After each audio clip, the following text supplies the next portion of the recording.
Hello my dear friend, in this video we analyze gold in several time frame. At first we start from weekly time frame.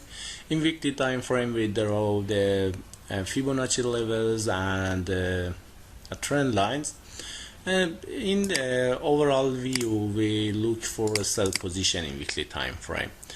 Because of we have a good bearish candle here and we have some candle here. Those candles can't cover this bearish candle. Maybe gold can come up and then touch these levels and then come down and touch this area.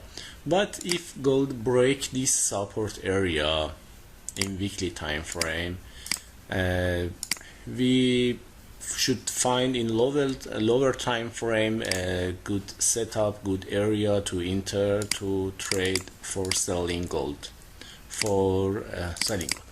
In the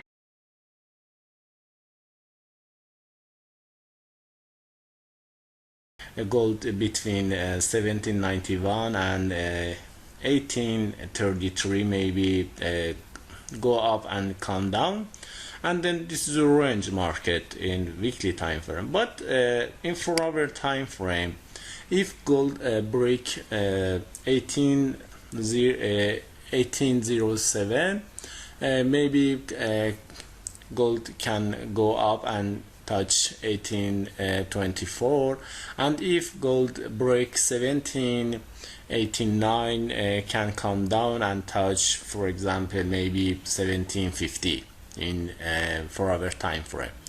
But in a 1-hour time frame, just we have a good resistance area here and good support area here, and then we should wait to break one levels and then decide